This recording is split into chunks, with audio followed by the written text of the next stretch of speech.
All right, so this video might be a little bit long, maybe around half an hour, but I will do my best to clip it down so that it's short as possible. Also, I do want to note that I've never done this on this particular vehicle or this engine, so it's going to be a learning process for all of us, but I'm going to do my best to edit this so that you're not hearing a bunch of, me just talking. Let the air down or jack down just a little bit until it locks. There you go. So you can see there's the AC compressor right there. And I can see I got access to, there's 2 bolts in the front.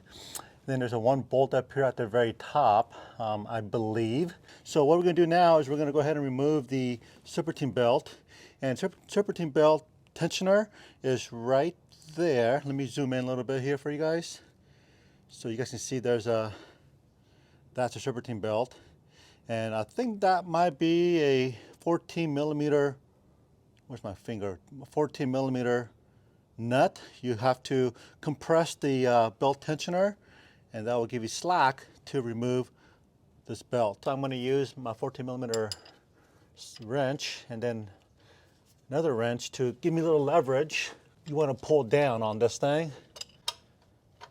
There we go.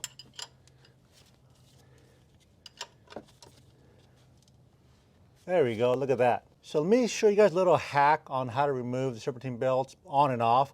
The best place to slide it on and off. I find that find just a pulley with a smooth surface. If you just slide it off on the smaller end, it's much easier than trying to get it over, for example, like over the power steering pump. Because the power steering pump pulley, your main pulley here has a lip, and sometimes these belts are so tight on there you can't get it over that lip. So finding a smooth pulley makes it a little easier. Okay, so now that you got that belt off the pulley, you can just come up here on your power steering pump and pulley and just shake it loose, and it should come up. Okay, here we go. All right, guys, so we're going to pause on this project here. I see a pretty good leak here on the power steering pump. There's looks like a return. I don't know if that's a return hose down below. Anyways, I'm not familiar with these power steering pumps, but it looks like a return line. There's a nipple coming down and it's leaking pretty bad, and that's why I see a lot of grease down below. My glove was really dirty, the belt was super dirty, and so we'll do this in a different video on the power steering pump install.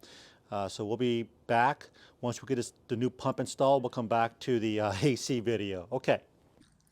All right, so now that we got the power steering pump out of the way, because it was leaking, I'm waiting for the new part to come in here tomorrow. Let's go ahead and resume our AC compressor replacement.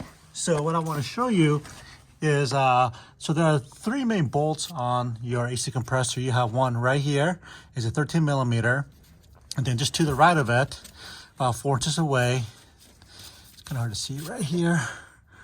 You can see a little nipple right there. So that little nipple is actually a bracket that holds some of the wires, and you got this, I don't know if this is a high pressure line or low pressure line. It's all connected to this little bracket right here. So you got to remove this little bracket. Once you remove the bracket, and it looks like you will be able to access that second nut right behind that bracket. And then the other one is on top. So let me go and do this off camera. Just want to show you guys where and how to access these two bolts down at the bottom here. All right, guys, so I want to give you a quick update. This project kind of went into the late last night. It was too dark to do filming, but I wanted to get it out because I was I was on a roll. But now it's daytime. I want to show you guys what I did here. So getting the AC pump out, once you get all 3 bolts out and the wire harness, cut, this AC actually drops pretty easy straight down, no issues. The hardest part about this last night was actually getting to the wire harness, and I actually ended up going to the top of the engine area and just cutting the wire off the old AC, and then from there I was able to disconnect the wire harness. So if you guys don't mind doing that, that's what I recommend doing. It'll save you a lot of headache. Just cut that old wire off. And secondly, This job for me was pretty easy because I was able to reach the upper bolt, no problem whatsoever. And that's because my power steering pump that's right here is not there.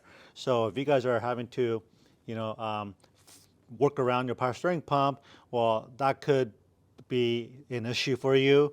Getting to a third bolt was probably the second hardest thing. But like I said, it was easy for me because I don't have the power steering pump right here. Getting your high pressure line and your low pressure line installed on your AC compressor, it's actually pretty easy. You can access it right here from the very top. So you want to do the top one first and then the bottom one. And it just snaps right on. The most important thing is your new AC pump should have come with a new O-ring. So make sure you replace the old one with a new O-ring and tighten it down. Just tighten it down snug and you should be good to go. So that little bolt right there you see in the picture, that is your high pressure line. Then your also your low pressure line is at the top. So again, it's super easy to access and no concerns there. So we finally got the power steering pump on. All right, so let's go through the AC system setup and how to charge the system real quick here. There's a lot of videos out there, so if mine doesn't make sense, you know, I don't blame you. It takes some time and practice to do this, to kind of get your, you know, to get a feel for this thing. If you guys want to check out other videos on YouTube, definitely go for it, because when you're charging it, it's all the same. You have your vacuum pump, then you have your 3 lines here, high pressure, low pressure, and this is where you pull vacuum, and also the same line is used to suck the freon into your system. After you installed your AC system, you got to pull vac, and you want to make sure there's no leaks in there, because once you charge your system, you don't want it to discharge, you know, right away. So that's why you need a vacuum pump and this particular manifold system to suck all the air out of your system, and it comes out right there. So you basically want to hook up these 3 lines. The high pressure line goes to your high pressure fitting on your AC system, and these you can't screw it up, because your high pressure line, the diameter is much bigger than your low pressure line is a small diameter one, which is your blue. Okay, so it only fits one way. You can't screw this thing up. So when you're pulling vacuum, you want to take the yellow one and connect it to your vacuum pump, which is this, and you want to run it for a good 30 to 40 minutes. Just run it, because you want to suck everything out, and it takes a while to get it all out. While you're doing that, the way that I do it is I always keep my high pressure line, this valve, closed. There's no need to really touch your high pressure line. That's just my opinion. You can do everything through your low pressure line. And then what you want to do here on the manifold is make sure that this valve is open, okay? And that opens this valve so that air can get sucked through here and then out into the vacuum pump. And then come down into the low pressure connection down here. You also have a little dial. And from here, you also want to make sure that is open. And all the dial is labeled close and open. So make sure all the fitting is on nice and tight, and turn it to open. Once you do that, then you can go ahead and turn on your vacuum pump and let it run for 35, 40 minutes or so. And what you're trying to go for is, right now you can see the needle is at -30, okay? That's good. This is the atmospheric pressure, and what you want to do is, that's where you want to get to, is that point. If this wasn't hooked up, the needle would be set at 0, maybe just a little bit higher. But since I pulled vacuum, it's at -30. And once you're done, you know, after like 30, 40 some minutes, let it set, turn it off, and let it set for another 15, 20 minutes. Make sure that needle doesn't move. If that needle doesn't move, then you can be assured that your system is fully vacuumed and there's no leaks.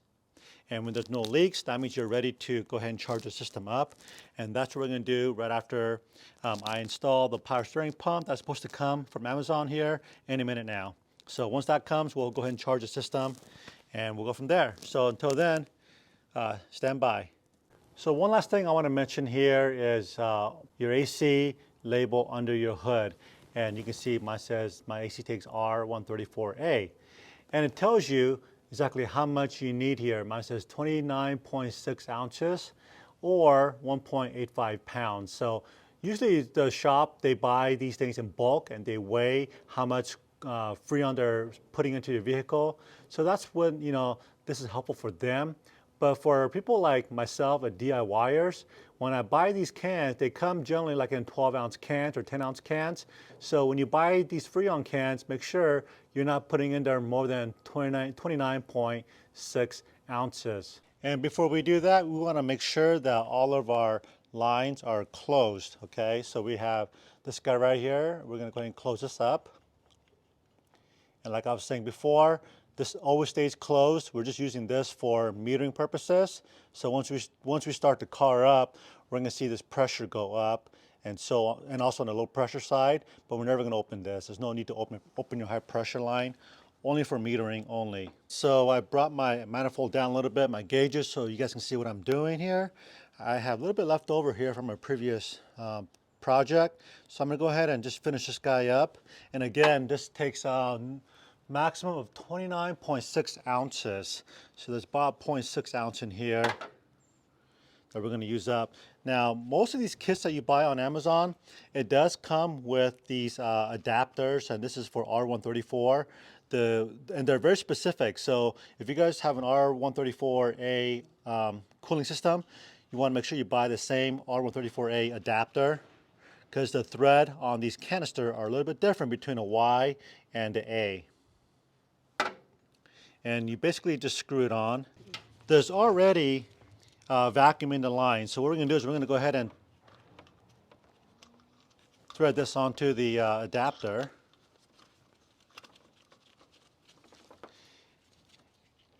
And notice my van is not running. And then what you want to do is you have this plunger valve right here. So this needle here punctures the little cylinder so that the coolant can go into your manifold. Now, once you puncture this, I like to back off just like a little quarter turn. And then at this point, you can open your low pressure line and you can hear it, and you can hear the coolant coming in. And notice I got the can upside down and it's sucking all the coolant out of this can into the system. And this can is getting really, really cold right now. And you can see the pressure of the can right here. Looks like it's around 20 psi. And once that's done, go ahead and close the valve again. Go ahead and close it. Then you can open up this guy here. Okay. And you're gonna get a new can. Okay, so now we got a new can, so I'll show you exactly what to do here. This is a brand new can, and this is that little needle right here. I don't know if you guys can see that on the camera. So that needle is what needs to puncture into the can by turning this valve. Okay.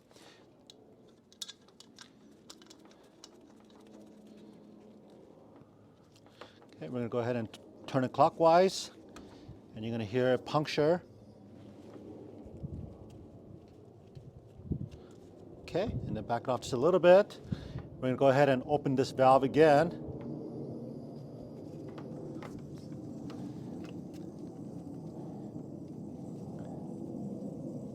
And you can see the coolant going through here. So it's using the can pressure to push the coolant into the AC system.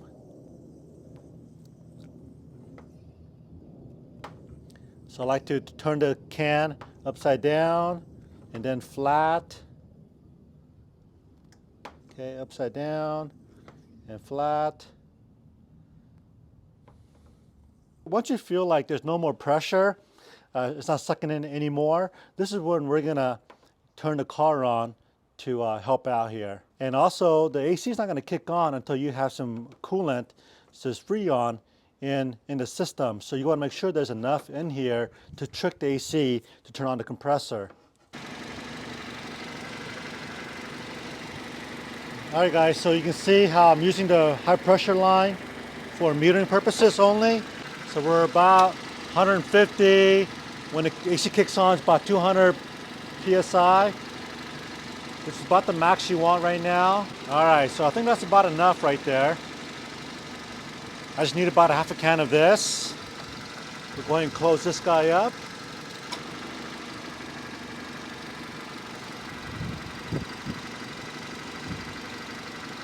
And just watching the high pressure line. It's about 70, 65 degrees out here right now. And it seems like around 200 PSI seems to be good. You don't want to probably any more than that. All right, so let's go in here. Of course, I got the AC turned on blast. Just want to make sure it's nice and cold coming out of the vents. And it is, very cold. All right. So that's all there's to it. Again, if I didn't mention earlier, make sure your AC is on high on the vents. And you can basically stop when you feel cold air coming out.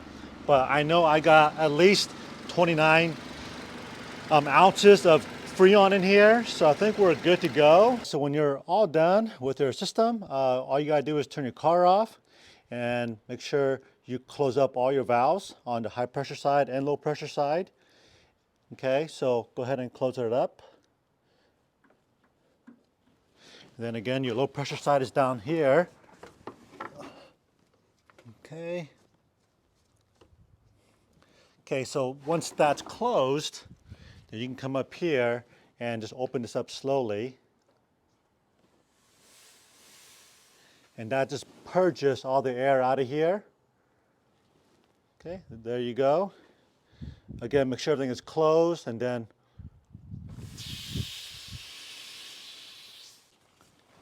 okay, and then once you're done with that, come in here and unconnect your connectors, and that's all there's to it.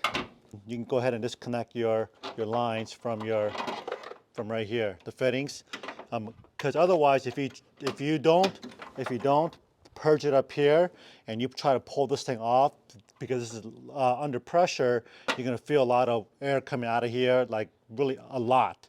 So just be safe. Purge it up here before you disconnect it here, and also on the low pressure side. Okay, hope you guys enjoyed the video.